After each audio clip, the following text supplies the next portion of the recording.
Hello friends, मैं सोनू जांगड़ आपका स्वागत करता हूं एमएस सक्सेस पॉइंट पर। एमएस सक्सेस पॉइंट के सभी दर्शकों को राम राम, नमस्कार, गुड मॉर्निंग।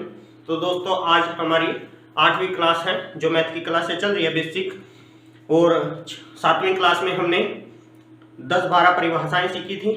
जो 1 से भाग होने वाली सभी संख्याएं होती हैं, 2 से भाग होने वाली जिसका इकाई का अंक 0, 2, 4, 6, 8 हो, वह संख्या 2 से भाग होगी। 3 से कौन सी संख्या भाग होगी?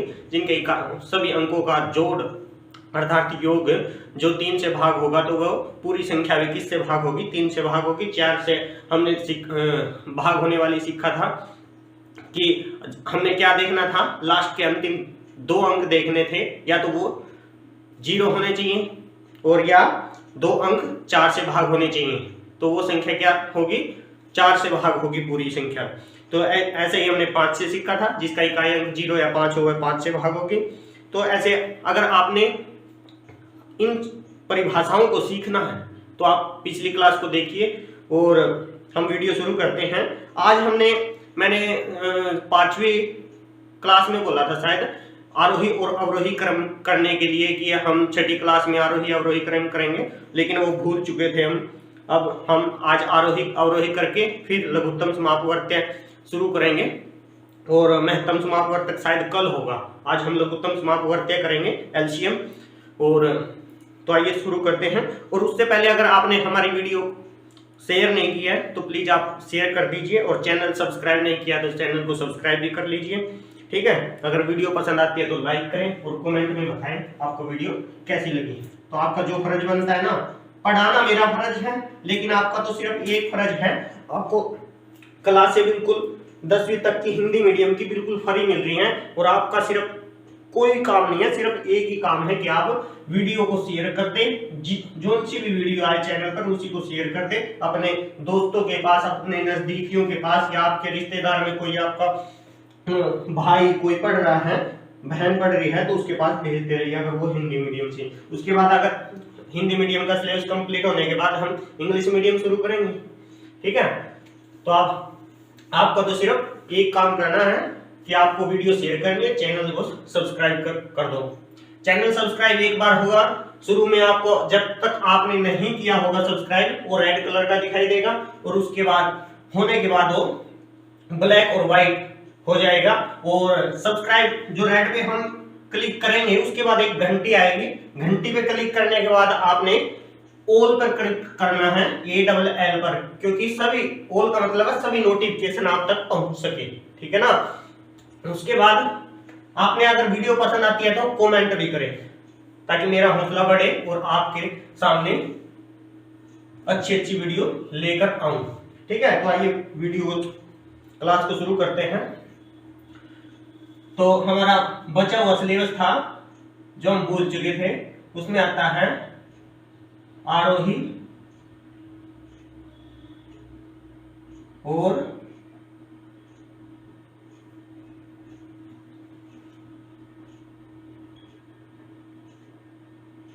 अवरोही क्रम। आज हम पहले इसके बारे में ही चर्चा करेंगे, इसको ही समझेंगे आखिर ये क्या होता है, ठीक है। ये आगे भी 7वीं 8वीं 9वीं क्लास में भी इसका एक बार जिक्र होगा, ठीक है। तो आरोही और अवरोही क्रम क्या होता है? आरोही का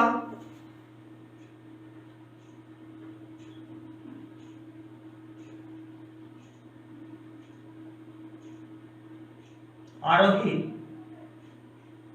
क्रम, इसका मतलब होता है बढ़ते क्रम, बढ़ते क्रम, बढ़ना, चीजों का बढ़ना। हमने गिनती सीखी थी, याद रखना, याद करो, पहली क्लास हमने गिनती सीखी थी, 0, 1, 2, 3, 4, 5, 6, 7, 8, 9, dash dash dash dash dash. उसके बाद लास्ट में क्या लिखा था? इन्फिनिटी लिखा, कि लास्ट में मान लिया ये संख्याएं लिख रहे हैं और इन्फिनिटी है, तो ये एक अपना आरोही क्रम है। हम बढ़ते जा रहे हैं, आरोही क्रम बढ़ते, एक एक जुड़ रहा ना, तो इसका मतलब बढ़ रहे हैं हम। आगे आगे जा रहे हैं। अब देखो दूसरा रूप, हमारे घर में सीधी होती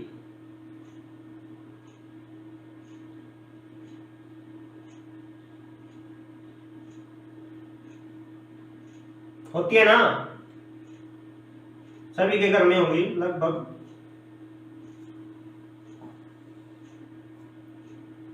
देखो ये हमारी सीढ़ियां जिनको बोलते पैड़ियां, ठीक है। अब कोई बंदा नीचे है,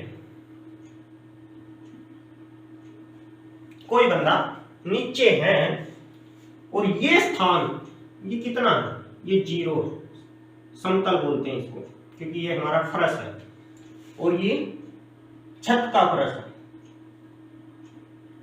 ये हमारा 0 है। और उसके बाद यहां पे प्रथम पैड़ी, दूसरी, तीसरी, चौथी, पांचवी, छठी, सातवीं, आठवीं, नौवीं, 10वीं, 11वीं, 12वीं और ये कितनी पैड़ियां हैं, 13 पैड़ियां। हमने छत पर जाने के लिए कितनी पैड़ियां चलना होगा, 13 पैड़ियां चलना होगा। अगर कोई बंदा नीचे है और वो ऊपर की तरफ जाएगा, यानी कि कहने का मतलब वो छत पर जाएगा तो वो बढ़ते क्रम जाएगा। क्या जाएगा, बढ़ते क्रम जाएगा। नीचे से ऊपर जाना याद रखना बढ़ते क्रम में होगा, क्योंकि हम 0 से किसकी तरफ चले, 13 की तरफ, 13 तक चले और ये आरोही क्रम कहलाता है, बढ़ता क्रम कहलाता है। अगर हम दोबारा समझो, तुमने सिर्फ इस बात को याद रखना, हम अगर नीचे हैं तो हम 0 पे हैं क्योंकि हम धरती पर ही रहते हैं, ठीक है। और फर्श पर ही हमारे सभी काम लगभग नीचे होते हैं, ठीक है। कुछ समय व्यतीत करने के लिए हमें ऊपर जाना होता। मान लिया कोई किसी का कमरा ऊपर है, चुबारे पर है, ठीक है, वो ज्यादातर ऐसा तो है नहीं वो सारे काम ऊपर कर लेगा।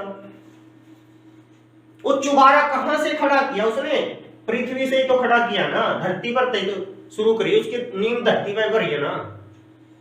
वो रात को सो जाता होगा, थोड़ी बहुत देर दिन में रह लगता होगा अपने कमरे में, बाकी सारे काम ऑफिस में जाना, उसको रहना, कहीं भी दुकान पे भी जाना, कुछ भी करना उसके इस धरती पे ही होते हैं। तो कहने का मतलब 0 है वो, नीचे अगर होगा, वो समतल जगह पर होगा नीचे, तो वहां से 0 है। और 0 से हम पैड़ियों को पार यानी कि ऊपर की ओर जाना, तो वो समझ ले बढ़ते क्रम में चल रहा है। अब वो ठीक है। अब उसके बाद अगर उसने मान लिया कोई बंदा है, रात को ऑफिस से आया और उसका कमरा ऊपर है और वो ऊपर गया, ऊपर रहन सहन है उनका, और उसके बाद सुबह हुई और वो नीचे आया ऑफिस के लिए, ठीक है। तो कहने का मतलब नीचे आया ना, कहां से आया, 13 पैड़ी से, 13वीं पैड़ी से नीचे की ओर आया, किस ओर, 0। तो पैड़ियों को क्या करता आया, कम करता आया ना। देखो कहने का मतलब ये है, ये हमारा 1 मंजिल मकान, अगर हम 2 मंजिल मकान बनाते तो क्या होता, बढ़ता, 13 और पैड़ियां बढ़ जाती। अगर 1 और मंजिल बनाएंगे उससे ज्यादा पैड़ियां बढ़ती। कहने का मतलब ये है, हम जितनी ऊंचाई पर जाएंगे बढ़ते क्रम में ही तो जाएंगे ना। लेकिन इस पर आ जाता बंदा धरती पर, ऊपर से मान लिया उसके 4 मंजिल मकान है, 5 है, 6 है, ऊपर से नीचे आ गया वो, तो इससे नीचे कहां जाएगा, लास्ट तो यही है ना, समतल रहना तो उसको इसी पे है ना, ऑफिस भी इसका इसी पे है, जीवन व्यतीत तो इसी पे कर रहा है ना, सभी कुछ इसी पे है। अपनी फसल है, अगर वो खेत में जा रहा है तो खेत भी इसी पे है, यही इसी समतल पर आना उसने। ये लास्ट है। कहने का मतलब अगर हम ऊपर तो कितने चल जाओ, लेकिन ये लास्ट है, ऊपर से नीचे की ओर आएंगे तो क्या कर रहे हैं हम? घटते क्रम में आ रहे हैं। किस क्रम में आ रहे हैं? घटते क्रम में। और घटते क्रम को ही हम अवरोही क्रम बोलते हैं। अवरोही क्रम बोलते हैं। ये एक है और ये एक है। दोबारा से, अगर हम छत पे जा रहे हैं या ऊपर की ओर जा रहे हैं तो क्या है? हमारा बढ़ता क्रम है। हम पैड़ियों को गिन रहे हैं और गिनती करके हम सोच रहे हैं अब हम गिनती कहां से शुरू करेंगे। हम यहाँ पे हैं, हम पहला पैर यहाँ पे रखेंगे तो हमारी एक होगी, फिर उसका दूसरा पैर यहाँ पे रखा जाएगा, फिर अगली डिंग टेकेगा यहाँ पे आके, तीसरी पैड़ी यहाँ पे होगी। तो इसका मतलब क्या है? वो गिनती शुरू करना यहाँ से कर रहा है ना, और उसने गिनती शुरू करके यहाँ पे आ गया। उसने सोच लिया कि 13 पैड़ी हो चुकी है, मैं 13 पैड़ियां ऊपर चढ़कर आया। तो अब वो यहां से, दोबारा से याद रखो कि हम 0 इसी को मानेंगे क्योंकि ये उसका समतल है, 0 यहां पे है उसकी, और इस समतल जगह को ही हम 0 बोलते हैं। अब ये तो है वो यहां पे समतल मान लेगा चौबारे को, क्योंकि उसका जीवन वहां से व्यतीत नहीं होगा, उसको नीचे आना पड़ेगा, अपने कामों को नीचे करना पड़ेगा। और वो ऐसे करेगा कि ये 13, ये 12, ये 11, ये 10, 9, 8, 7, 6, 5, 4, 3, 2, 1 ऐसे इन पैड़ियों के जो नाम थे, ये 8वीं पैड़ी थी, वो ऐसे आएगा अब गिनती करके 13, 12, 11, 10, 9, 8, 7, 6, 5, 4, 3, 2, 1 और फिर यहाँ पे आके 0। ठीक है? कहने का मतलब ऊपर से आएगा तो उल्टी गिनती शुरू करेगा, ठीक है, और घटते क्रम में आएगा। ये नहीं है कि यहां से फिर उसने 1 से शुरू कर दिया, 1, 2, 3, 4, 5, ऐसे नहीं होगा, क्योंकि समतल हम इस पृथ्वी को ही मानेंगे, 0 हम इस पृथ्वी को ही मानेंगे। अगर हम ऊपर की ओर गए, ऊपर जाना क्या होता है, नाम से ही पता चला, बढ़ रहा है। कहते हैं तू एक दिन बहुत ऊपर जाएगा, तेरे इतने अच्छे गुण हैं, तू एक दिन बहुत ऊपर जाएगा। क्यों जाएगा? ऊपर जाना क्या है? उसके गुणों में बढ़ोतरी हुई ना, गुणों में बढ़ोतरी हुई, और बढ़ते क्रम से ही तो ऊपर जा रहा है ना वो। अगर उसके गुण बढ़ रहे हैं, किसी में 3 गुण है और उसके फिर 10 गुण होंगे, ठीक है, और गुण 3 से 10 हुए, बढ़ ही तो गए। और बढ़ना क्या कहलाता है? बढ़ना आरोही क्रम कहलाता है। और अगर हम ये कह दें कि उसके 10 गुण थे, अब वो नशे करने लग गया और 3 पे आ गया, तो ये 7 घटे हैं। तो इसका मतलब क्या है? घटते क्रम। और इस घटते क्रम को ही क्या कहते हैं? अवरोही क्रम कहते हैं। इस बात को ध्यान में बिल्कुल रखना ही रखना होगा। दोबारा से एक बार फिर, अगर हम सीढ़ियों पे ऊपर की ओर जा रहे हैं तो बढ़ता क्रम, और बढ़ते क्रम को आरोही क्रम कहते हैं। और अगर हम ऊपर से नीचे की आ रहे हैं और तो उसको कहते हैं अवरोही क्रम हिंदी में, और घटते क्रम। और वो घटते क्रम ऐसे आएगा, और ऊपरली पैड़ी को वो 1 नहीं मानेगा, ठीक है, या 0 नहीं मानेगा। ऊपरली पैड़ी को जो नीचे से जा रहा है नाम टेकता, कि मैं इस पैड़ी का नाम 1 टेकता हूं, इस पैड़ी का नाम 2 टेकता हूं, ये नहीं है कि वो गिनती कर रहा है। इन पैड़ियों के नाम उन्होंने पहले ही टेक रखे हैं, ठीक है, कि ये पैड़ी 1 है। अगर हम ऊपर से आएंगे तो ऐसे गिनते हुए आएंगे कि 13, 12, 11, 10, 9, 8, 7, 6, 5, 4, 3, 2, 1, 0, ठीक है। उन्होंने पहले इनाम टेक रखे। अगर ऊपर से आएगा तो कोई बंदा तो उल्टी गिनती गिनेगा, और नीचे से जाएगा तो वो सीधी गिनती गिनेगा। और एक बार है ना, थोड़ा इनके इंग्लिश में भी नाम समझ लो। आरोही क्रम क्या कहलाता है? Ascending order. और ये क्या कहलाता है? अवरोही क्रम। Descending order. बाकी ये इनके नाम सब कुछ हम इंग्लिश मीडियम का जो बैच शुरू करेंगे बिल्कुल वो भी जीरो से ही शुरू करेंगे, काउंटिंग से ही शुरू करेंगे, ठीक है। असेंडिंग और डिसेंडिंग ऑर्डर, ये है हमारा आरोही क्रम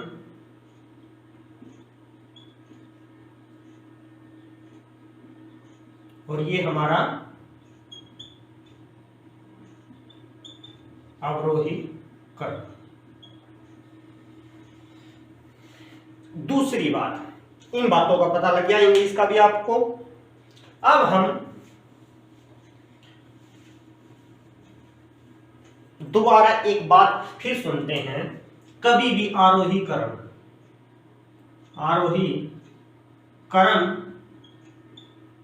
व अवरोही क्रम,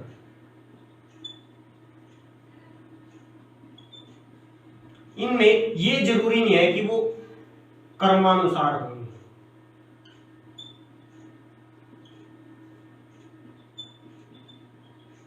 होंगे कर्मानुसार, लेकिन जरूरी नहीं है। कभी कभी हो सकते हैं कर्मानुसार, कभी कभी नहीं भी हो सकते हैं। अब मैं लिख दूं 4, 24, 9, 7 और बोल दूं इनको आरोही क्रम में लिखो, क्रम में लिखो। उससे आगे 5 और लिख दो। तो कैसे लिखेंगे हमें पता है, हमको गिनती आती है, काउंटिंग आती है, तो हम कैसे लिखेंगे हमको ये पता। सबसे पहले आरोही क्रम का मतलब देखेंगे। आरोही क्या है? आरोही हमारा क्या है? बढ़ते क्रम है। और ये क्या है? अब सबसे पहले हम देखेंगे गिनती में, पहले 4 आता, 5 आता है, 4 आता, 24 आता, 9 आता, 7, इनमें से कौन सा पहले आता? सबसे पहले तो इकाई अंक आते हैं, इकाई अंक में देख लेना 4 और 5 और 9 और 7, इनमें से कौन सा आता है? 4 आता है। फिर उसके बाद कौन सा? 4 के बाद 5 आएगा, 6 है नहीं तो इसका मतलब 7 है, 7 लिख देंगे। 8 नहीं 9 है, 9 लिख देंगे। अब उसके बाद क्या है? उसके बाद तो 1 बच गया, 24। ये क्या है? हमारा घटता क्रम तो है 4, 5, 7, 9, 24। अब मैं ये कह देता 5, 4, 3, 6,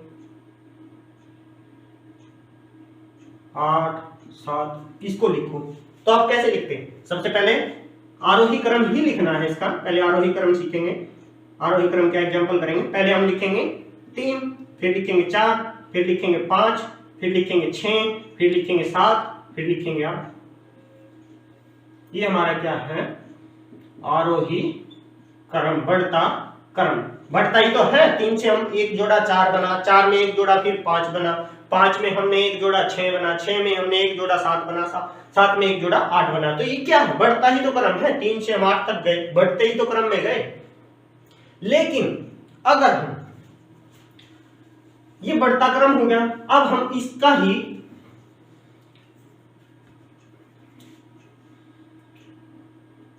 इसमें एक 13 लिख लें, एक 26 लिख लें, कुछ भी लिख लो। इसका कह दिया आरोही व अवरोही, लिखो। देखो मैंने एक पॉइंट ये लिखवाया था ना, उसमें एक और जोड़ो। आरोही क्रम का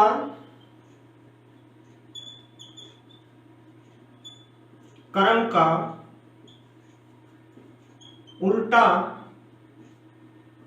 अवरोही क्रम होता है।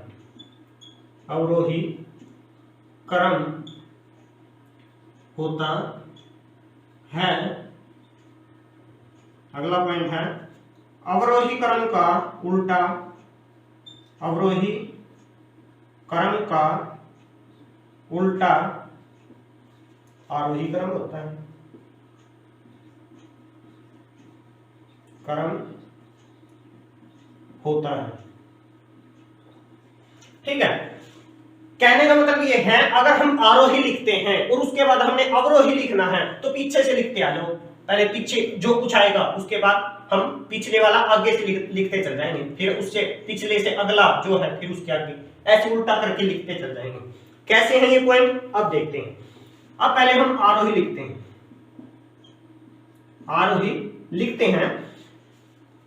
अब देखो सबसे पहले हमारा क्या आएगा, इस जो ये दे रखा है क्रम, उसमें क्या आएगा, सबसे पहले 4 आएगा, फिर 5 आएगा, 5 में फिर उसके बाद क्या आएगा, 4 हो गया, 5 हो गया, उसके बाद फिर आएगा 7, फिर आएगा 9, ठीक है, फिर आएगा 13, फिर आएगा 24 और फिर आएगा 26।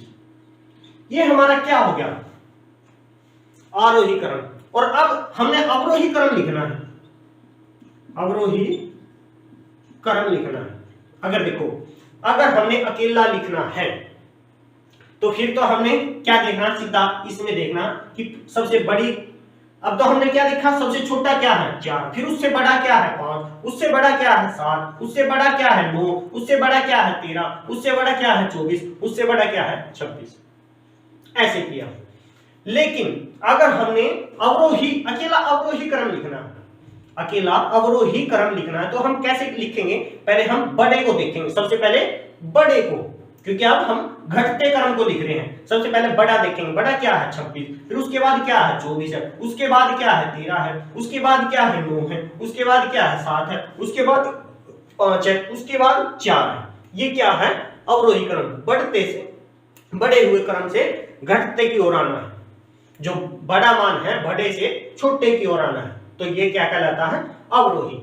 अब इन पॉइंटों को, ये देखो ये मैंने पॉइंट लिखे थे, तो अब इसको सिद्ध करते हैं। आरोही क्रम का उल्टा अवरोही क्रम होता है, कैसे होता है, हम पीछे से लग जाएंगे लिखते, लिखेंगे आगे, ये नहीं पीछे से लिखेंगे अगले क्रम, अवरोही लिख के 26, फिर पीछे 24, फिर उसके बाद आया 13, फिर उसके बाद आया 9, उसके बाद आया 7, फिर 5, फिर 4। ये हमारा क्या होगा, अवरोही क्रम होगा। अगर हमने पहले अवरोही क्रम लिखा होता, फिर हम क्या करते, अगर हमने ये अवरोही क्रम लिख दिया पहले और उसके बाद हमने पता लगा आरोही भी लिखना है, पहले अवरोही दे दिया फिर आरोही दे दिया, तो हम कैसे करेंगे, अब हम आरोही करेंगे। और आरोही क्रम तीसरा पॉइंट हमारा, पहला क्रमानुसार होंगे या नहीं भी हो सकते, नहीं भी हो सकते। ये नहीं भी हो सकते क्या है, नहीं भी हो सकते का मतलब ये है कि ये क्रमानुसार नहीं है, कोई 26 है, कोई 13 है, कोई 7 है, कोई 9 है, कोई 24 है, कोई 4 है, कोई 5 है, ठीक है। कर्मानुसार ये होते हैं, मान लिया 4 5 6, और कर्मानुसार जब होंगे अगर वो एक जैसी तो गिनती दे रखी हो और फिर हमने आरोही और अवरोही में लिख दिया हो तो एक जैसे एक आएंगे, ठीक है। अब हम आरोही क्रम उल्टा, ये तो हमने सिद्ध कर दिया, अब ये करेंगे। अब हमने क्या लिखना है, अवरोही क्रम का उल्टा आरोही क्रम होता है। तो अवरोही क्रम क्या है, हमारा 26 है, तो हम अब भी पीछे से ही लगेंगे, पीछे से 4 आएगा, फिर 5 आएगा, फिर 7 आएगा, फिर 9 आएगा, और फिर 13 आएगा, फिर 24 आएगा, फिर 26 आएगा। तो ये क्या हो गया हमारा, ये हमारा वही आ गया जो हमने ऊपर लिखा हुआ था, और ये क्या है, एक आरोही क्रम है। और उम्मीद करता हूं आपको ये बातें समझ में आ गई होगी, ठीक है। ये तो था हमारा आरोही अवरोही क्रम, असेंडिंग और डिसेंडिंग ऑर्डर, ठीक है। और अब हम लघुत्तम समापवर्त्य और महत्तम समापवर्तक का चैप्टर शुरू करते हैं। और लघुत्तम समापवर्त्य और महत्तम समापवर्तक का हम चैप्टर 2 दिन में कंप्लीट करेंगे, हम प्रैक्टिस करवाएंगे अच्छे से, ठीक है। क्योंकि लघुत्तम समापवर्त्य और महत्तम समापवर्तक हमारा भिन्न में भी हर जगह ही काम आएगा। ये चैप्टर जब कॉम्पिटिटिव एग्जाम भी दोगे तब भी हमारा काम आएगा। कॉम्पिटिटिव एग्जाम का मतलब होता है कि हम जब प्रतियोगिता में भाग लेंगे, प्रतियोगिता कौन सी, नौकरियों के फॉर्म देंगे, फॉर्म भरेंगे और टेस्ट देंगे, ठीक है। वो होते हैं कॉम्पिटिटिव एग्जाम, उनमें भी एलसीएम और एचसीएफ का चैप्टर अलग से दे रखा बिल्कुल, और जो ज्यादातर आता है, पेपर में भी आता है। तो हम अभी से इसका बेस क्लियर कर लेंगे, ठीक है।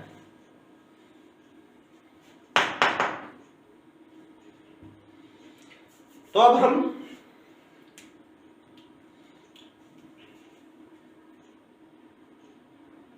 लघुत्तम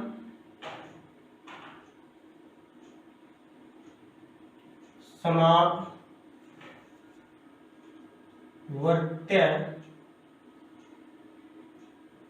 लघुत्तम समापवर्त्य और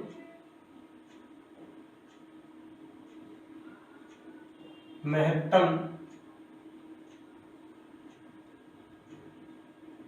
समापवर्तक,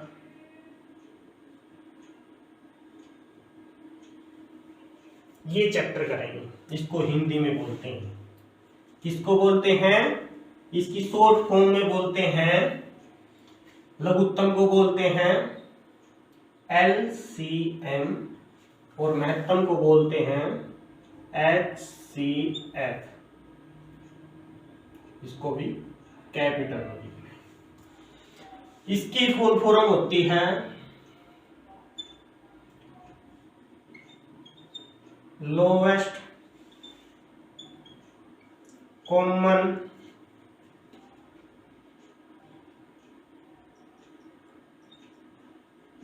मल्टीपल्स। इसकी फुल फॉर्म होती है हाईएस्ट कॉमन फैक्टर्स, ठीक है। लघुत्तम समापवर्त्य और महत्तम समापवर्तक को हम शॉर्ट फॉर्म में इंग्लिश में लिखते हैं एलसीएम और एचसीएफ। और एलसीएम का मतलब होता है लोएस्ट कॉमन मल्टीपल्स और एचसीएफ का मतलब होता है हाईएस्ट कॉमन फैक्टर। क्या होता है हाईएस्ट कॉमन फैक्टर। अब हम इसका मतलब क्या होता है पहले हम इसके बारे में पढ़ेंगे, इसके बारे में हम कल पढ़ेंगे। एचसीएफ यानी कि महत्तम समापवर्तक, हाईएस्ट कॉमन फैक्टर को हम कल पढ़ेंगे, ठीक है। कब पढ़ेंगे? कल पढ़ेंगे। और आज हम लघुत्तम समाप सिर्फ वर्त्य करेंगे, एलसीएम ही करेंगे। इस एलसीएम लोवेस्ट मैंने छोटी, कॉमन मैंने मुख्य, एक ही, मुख्य मैंने एक ही होता है साजली, और मल्टीपल्स मैंने गुणा, आपको भी रहा होगा, या गुणांक भी बोलते हैं, ठीक है। अब इससे ही हमको कुछ हद तक तो समझ में आ गई होगी। छोटी मुख्य गुणांक, एक गुणांक से हमें पता लग रहा है कि हमने एक दी हुई संख्याओं का गुणा तो करनी होगी। कहने का मतलब एक हमें गुणनफल ही मिलेगा, ठीक है। अब हम इसको पढ़ते हैं।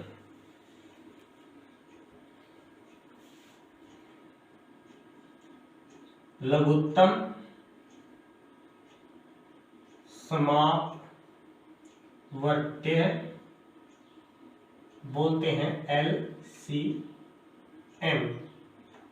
Lowest common multiples, lowest common multiple. अब हम इसकी परिभाषा लिखेंगे। दो, या इसको कॉपी में उतार लेना, नियम की जो मैंने कॉपी बताई है, आपको एक कॉपी लगा लो अब।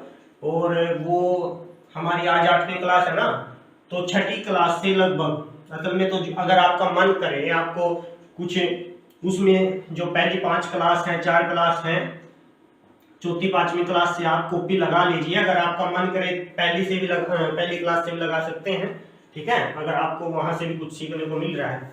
क्योंकि उम्मीद करता हूँ ये बात जो 1 से 3 क्लास तक है वो आपको आती होंगी, क्योंकि उसमें काउंटिंग, पहाड़े, जोड़, गुणा ही हुआ है। अब हम सीखेंगे, इसकी परिभाषा लिखेंगे। 2 या 2 से अधिक संख्याओं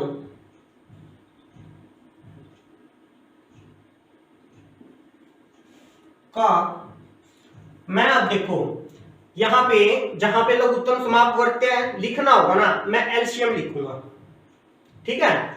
आप जहां एलसीएम होगा तो वहां पे लघुत्तम समापवर्त्य लगा लेना, या हिंदी में लिखूं, चलो मैं हिंदी में लिख दूं। 2 या 2 से अधिक संख्याओं का लघुत्तम समापवर्त्य, बोले तो एलसीएम, वह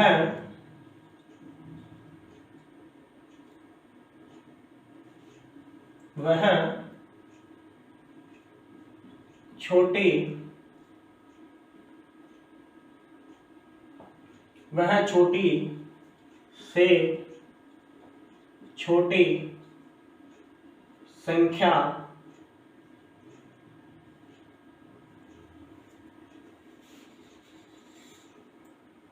जो दी गई संख्याओं से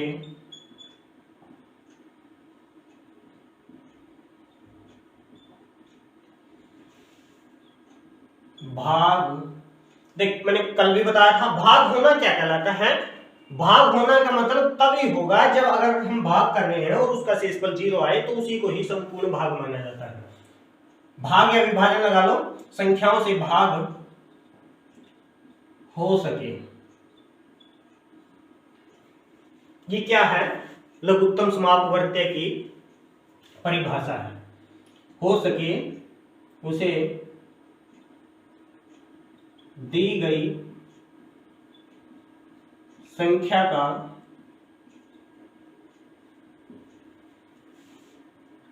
का लघुत्तम समापवर्त्य कहेंगे। क्या कहेंगे? लघुत्तम समापवर्त्य कहेंगे। जैसे देखो इसने बोला है अगर हमको 2 या 2 से अधिक संख्याएं दी हैं और उसका लघुत्तम समापवर्त्य वह छोटी से छोटी संख्या होगा जो दी गई संख्याओं से हम भाग हो सके। जो हमारा एलसीएम आएगा ना, जो भी हमारा एलसीएम आएगा वो जो 2 या 2 से अधिक संख्या दे रखी है ना, वो एक ऐसा एलसीएम होगा जो हर सभी से भाग होगा, वो इन दी गई संख्याओं से भाग होगा। क्या? जो हमारा एलसीएम होगा, जो हमारा ये गुणनफल होगा, ठीक है, मल्टीपल्स होगा, वो दी गई संख्याओं से भाग होना जरूरी है। और तीनों से, 2 दी है तो दोनों से, 1 दी है, 1 का तो वही होता है, और 3 दी है तो तीनों से, ठीक है, 4 दी है तो चारों से, वो मल्टीपल्स होगा इसका जो दी गई संख्याओं से भाग होगा। ठीक है, अब हम इसके भाग समझते हैं पहले कि इसका भाग कितने हैं इसके। ठीक है, इसके भाग कितने हैं।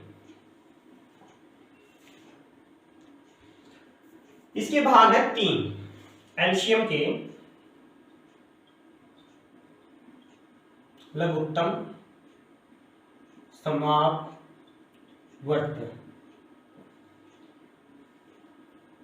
इसके भाग हैं 3।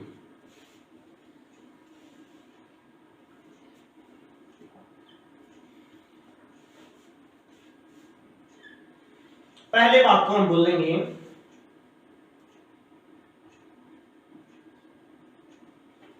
विधि है, लघुत्तम समापवर्त्य निकालने की विधि, मेथड।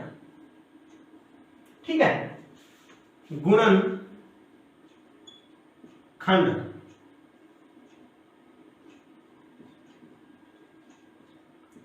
विधि द्वारा, एक है गुणनखंड, एक है भाग विधि, एक है महत्तम समापवर्तक, महत्तम समापवर्तक विधि। कहने का इसका मतलब ये है, जो हमने ये 3 रूप लिखे हैं, इसके लघुत्तम समापवर्त्य विधि के, लघुत्तम समापवर्त्य के निकालने के 3 तरीके हैं। गुणनखंड विधि द्वारा भी निकाल सकते हैं, भाग विधि द्वारा भी निकाल सकते हैं, और महत्तम समापवर्तक विधि द्वारा भी निकाल सकते हैं। महत्तम समापवर्तक विधि एक अलग से फॉर्मूला है, और हम उस फॉर्मूले को अब थोड़ी देर में लिखेंगे, ठीक है। और या पहले लिखते हो, पहले लिख लो। इसका फॉर्मूला है, एक फॉर्मूला है, उससे 4 फॉर्मूले बन सकते हैं। पहला है पहली संख्या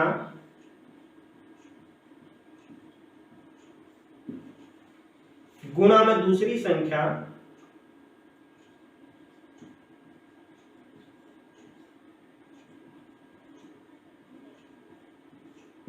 बराबर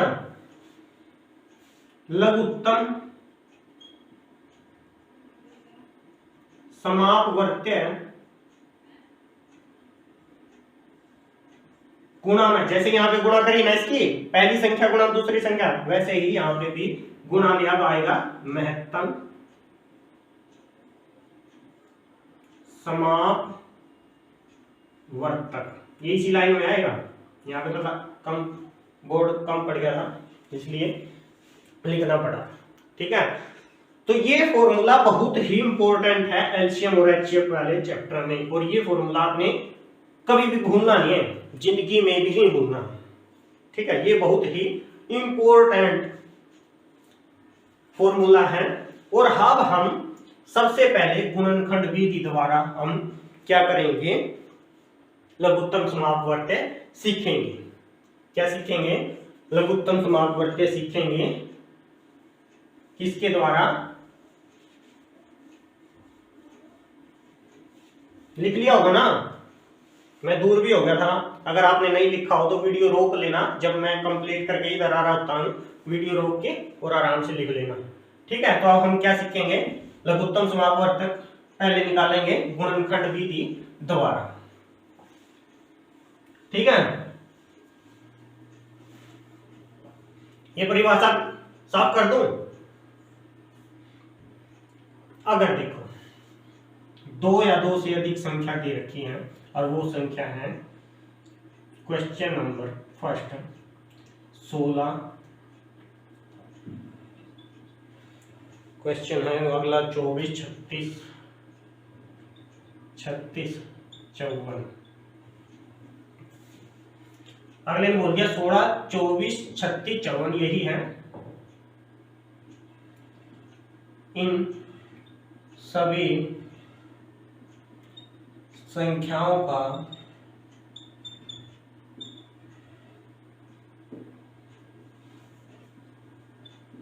गुणनखंड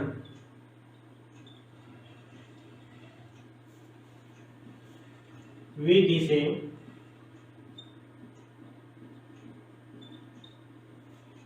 इन सभी संख्याओं का गुणनखंड विधि से लघुत्तम समापवर्त्य ज्ञात करो। लघुत्तम समापवर्त्य ज्ञात करो।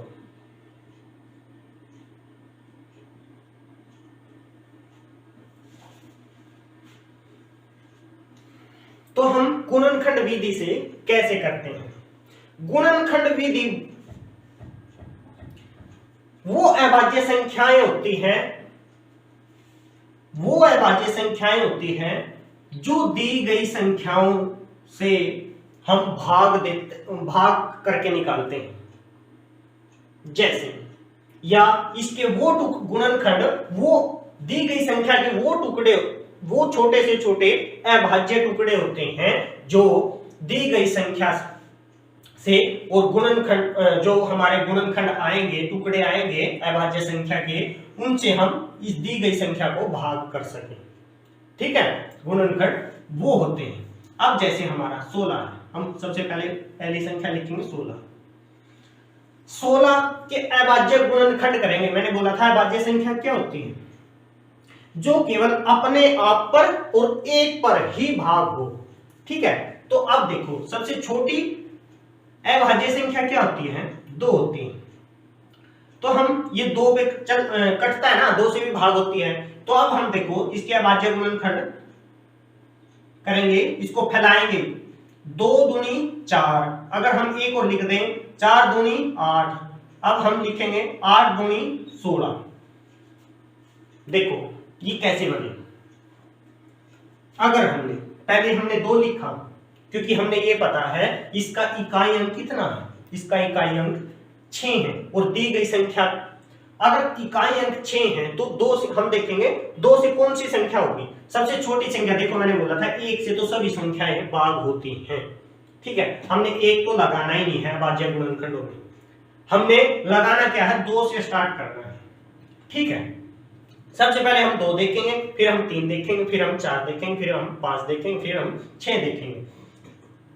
अब हम 16 था, अगर हमने 2 से भाग दिया तो बच 2 अट्ठे 16, 8 आया, 2 अट्ठे 16। तो हमने ये जो आया है ना, ये दो तो ये लिख दिया। ठीक है, उसके बाद कितना भागफल कितना रह गया हमारा? 8। अब हम 8 को अगर भाग दें किससे?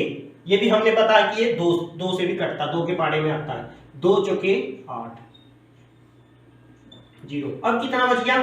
4 बच गया हमारा। और ये 2 कहां पे लिखेंगे? इसके गुणा में, ये दूसरे नंबर पे लिख दिया।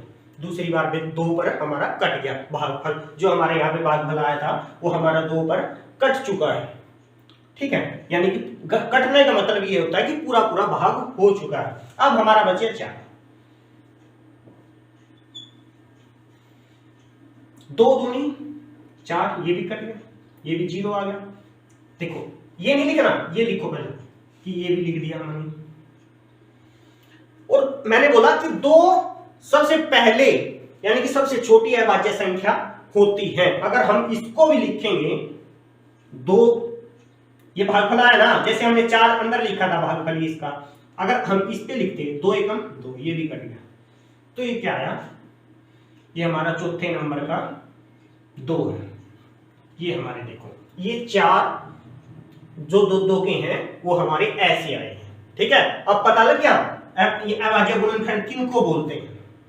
दी गई संख्या के इतने टुकड़े हैं, इतनी बार गुणा करें तो हमारा जब 16 बना है, 2 की इतनी बार 4 बार गुणा करेंगे आपस में तो वो हम क्या करते हैं? तब 16 आता है। और देखो हम ये ऐसे नहीं गुणा कर सकते, बच्चे ऐसे भी मिस्टेक करेंगे, तो उससे हम पहले ही सावधान हो जाएं। 2 दूनी 4, अब देखो 2 दूनी 4, इसकी गुणा करें 4 आया ना, अब इसकी गुणा करेंगे इसके साथ, इसकी जो 4 आया हमारा, इसकी गुणा इसके साथ करेंगे, कितना आया? 4 दूनी 8। अब इसकी किसके साथ गुणा करेंगे? इसके साथ करेंगे। ठीक है, 8 दूनी 16, तो ये कितना आया? 16। इसलिए हमारा ये 16 यहां पे है। ठीक है, ये तो थे हमारे अभाज्य गुणनखंड किसके? 16 के। अब हमने लिखना है अगली संख्या का। अगली संख्या क्या है? 24। शायद हमने ये एक जो गुणनखंड विधि है इसी को सीखना पड़ेगा, वीडियो बहुत लंबी हो जाएगी। तो अब हम इस पे करेंगे। कैसे करेंगे? इसी तरीके से। अगर आपको आता है तो बिना भागते, लेकिन मैं आपको तरीके बता रहा हूं कि आखिर इसके अभाज्य गुणनखंड कैसे लिखें। 24 लिखा, ठीक है, 2 12 आया, 2 एकम 2, चलो 2 एकम सॉरी 2 एकम 2, 0 उतारा 4, 2 दूनी 4, 0, ये 12 आ गया। लेकिन ये लिखेंगे हम पहले जिससे भाग दिया, हमने सबसे छोटी से ही स्टार्ट करना है। फिर बोल रहा हूं हम एक को छोड़कर 2 से स्टार्ट करेंगे भाग देना। अगर ये 2 पे होती है तो हम 2 से करेंगे, अगर ये 2 पे नहीं होती 3 से होती सीधे तो हम 3 से स्टार्ट कर देंगे। तो फिर आया हमारा 12 और 12 को हम फिर 2 से भाग करेंगे, 2 छिकी 12, 0 आ गया। और फिर ये 2 हम लिखेंगे यहां पे। फिर उसके बाद भागफल 6 आया, 6 को हम 2 से भाग करेंगे, 2 तिया 6। उसके बाद क्या आया, 0 से इसफल आ गया और 2 को हम ये लिखेंगे यहाँ पे।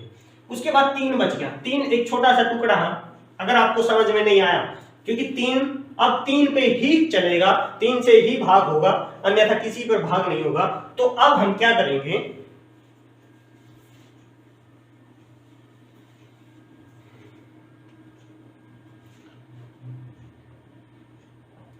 इस गुणा के रूप में यहां लिखेंगे, जहां से ये है ना ये खत्म होता है, इससे थोड़ा पीछे लिखेंगे। ठीक है गुणा में ये 2 गुणा में 2, 4, 4 दूनी 8, 8 किया 24। अब लिखेंगे हम 36। शुरू में मुश्किल लगेगा, फिर आसान हो जाएगा। जितनी प्रैक्टिस होती है मैथ में उतना ही हमारे लिए मैथ आसान होता चला जाता है। अब हम 36 लेंगे। 36 को क्या करेंगे, वैसे ही टुकड़े बनाएंगे। देखो अब मैंने सिखा दिया है, टुकड़े आप अगर नहीं बनते, और ये जो कार्य था हमारा भाग विधि का जो हमने भाग कर करके, वो हमारा रफ कार्य है। ठीक है, इसमें नहीं करना सवाल के अंदर। ठीक है, अब देखो तो कितना है, 2 दूनी 4। अब देखो हमने 36 2 से 18, चलो सीधा ऐसे करवाओगे काम, लंबी भाग भी दी होती है ऐसे। 1 बचा, 2 8 16, 18। अब आ रहा, अब जो ये 2 है ये यहां पे लिख दिया। उसके बाद 18 फिर क्या पे, अब देखो 2 पे चलाया, चलता है ना, 2 निमी 18, 0 से इसफल आ गया। तो ये गुना ये दूसरे वाला 2। अब हमारा कितना बचा, 9। अब ये देखो हमारा क्या है, क्योंकि है ना इसमें 3 से भाग होने वाली थी, इसलिए मैंने दोबारा ऐसे करना पड़ गया आपको समझाने के लिए। 2 से अब ये भाग नहीं होता, ये 9 जैसे हमने इसमें हर तरह से, और 3 ये तो लास्ट में बचा था, लेकिन ये तो पहले ही आ गया ना, 3 से भाग होने वाली संख्या। अब देखो तो अब हम अगले पे एक और जोड़ के, 2 में 1 जोड़ा 3, अगली संख्या 3 बनती है ना, तो 3 से भाग करके देखेंगे। 3 तिया 9, 0 आ गया। तो इसका मतलब ये भी एक लास्ट में अगर 3 आ जाए, 2 आ जाए, 5 आए, ठीक है 7 आए, तो वो हमें ऐसे आगे भाग करने की जरूरत नहीं है। तो ये 3 तो हम पहले यहाँ पे लिखेंगे, और बाद में भी क्या आ गया, भाज्य संख्या आ गई 3, तो उसको भी हम सॉरी। अब हम देखो अगर ये 3 3 के है ना, तो इसके इससे के नीचे लिखना शुरू कर दें, इसके नीचे 2 2 के इधर वाले, जो सबसे मानिए यहाँ पे कोई 2 2 की आ गई और इतनी बड़ी आ गई, तो हम क्या करेंगे, उसकी सीध से पीछे पीछे अगले अंक लिखेंगे। अगर कोई अलग आ जाए, जैसे 3 आ गया, 2 से अलग है ये, तो हम उससे पीछे पीछे लिखना शुरू करेंगे। देखो अब 2 दूनी 4, 4 तिये 12, 12 तिया 36, ऐसे होता है, ये 36 होता है। उसके बाद है 54। 54 को देखेंगे हम। अब देखो 2 गुणा में, अगर हम 2 की किससे गुणा करेंगे, वो 2 को 54 को 2 से हम भाग करेंगे तो हमारा आएगा 27, 27 पे चलेगा। अब हम अगला अंक, जैसे अब मैं आपको ऐसे खोल के बताना पड़ेगा, जैसे 54 है, 54 को हमने 2 लिखा ना, क्योंकि हमने पता है इकाई अंक 4 है और 2 से भाग हो रही है, 2 हमने पहले लिख दिया वो, तो 2 दूनी 4, बचा 1, 2 से 14,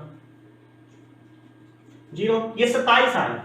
ये हम 27 को भाग देंगे ना, ये 2 तो हमने यहाँ पे लिख दिया पहले ही, अब ये 27 2 पे थोड़ी चल रहा है, ये तो हमारा 3 पे चलेगा, तो 3 नीम 27, 3 नीम 27, 0 आ गया। ये 9 है, अब ये 3 हम क्या लिखेंगे, इस 3 के नीचे लिखेंगे पूरा में 3। अब इस 3 के टुकड़े हैं, अब हम जैसे ये 9 से पहले लेकर रखा ना आप, तो 2 3 के बनेंगे, गुणा में 3 गुणा में 3। अब हमारा ये रफ कार्य खत्म हो चुका है, ठीक है, ये हमारा रफ कार्य खत्म हो चुका है। ये मैंने इसलिए बताया कि आपको गुणनखंड विधि से आपको आ जाए। जैसे हमारा कोई भी नया अंक आता है, जैसे इसमें कोई ऐसी संख्या आ रही है, अगला अंक 5 है, तो हम इस किसी में, क्योंकि 3 3 की यहां तक आ लिए हैं, अब अगला अंक है 5, तो हम यहां से इससे थोड़ी पीछे से शुरू कर देंगे, ठीक है। अब देखो गुणनखंड विधि के जो हमें एलसीएम बनाना है वो कैसे बनेगा, ये तो यहां लगा लो, 2 गुणा, ये गुणा का चिन्ह यहां पे लगा लो। हमने जितनों का जोड़ा बनता है, अब देखो 1 ये 2 का सभी में है, 1 कॉमन ये हो गया, ठीक है। अब देखो 1 कॉमन ये हो गया, ये नहीं है कि हमने सारे में जरूरी होना चाहिए ना, सिर्फ हमने ये देखना है कि कितने के साथ कितने बनते हैं, एक ये हो गया और एक ये हो गया, फिर हमारा एक ये हो गया और एक ये आ गया। जो अगला है हमारा पार्ट वो भाग विधि का, उसमें आपको ये बातें समझ में आ जाएंगी। हमने ये नहीं देखना है, सबसे पहला पॉइंट ये नहीं देखना है, ये अभाज्य गुणनखंड लिखने के बाद ये नहीं देखना हमने कि क्या वो सभी में है, उसी पे लगाएंगे ना। देखो इसमें 4 है, 2 2 के 4 है ना, सबसे ज्यादा गिन लो कि सबसे ज्यादा 2 2 के किस में है, इसमें है 1 2 3 4, हमारे समझ लो 4 जोड़े बन चुके हैं, क्योंकि इसमें 1 है वो फर्स्ट के साथ मिल गया, तो दूसरा है इसमें 3 है तो दूसरा दूसरे के साथ इसके साथ मिल गया, तीसरे में तीसरा धोखा इसमें 3 है वो इस तीसरे के साथ मिल गया, और यू अकेला है ये भी रह गया, उसके बाद 3 के 3 में देख लो, ऐसे लिखना। अब हम जो एलसीएम आएगा वो कैसे आएगा, इनकी गुणा करेंगे। सबसे पहले इसको एक जोड़ा मानेंगे, किसका, 2 का, 1 गुणा इसकी, 1 गुणा इसकी और 1 गुणा इसकी, ठीक है। उसके बाद अब इसकी गुणा में 3, गुणा में 3 और गुणा में 3, ये हमारी गुणनखंड विधि से हमारा क्या हो गया, एलसीएम निकल गया। अब इसकी गुणा कर देंगे, 2 दूनी 4, 4 दूनी 8, 8 दूनी 16, 16 किए बोलो 16 किए 48, 48 दिया गुणा कर लो, 3 8 24, 3 चौके 12 और 12 2 144, 3 8 24, 5 से 2, 3 चौके 12 2 14, 144 यहाँ पे आ गया ना, और 144 की फिर हम किससे गुणा करेंगे, 3 से कर देंगे, 3 चौके 12, यहाँ से 2 ओ 1, 3 चौके 12 और 1 13, यहाँ से 1, 3 एकम 3 और 1 4, कितना बना 432।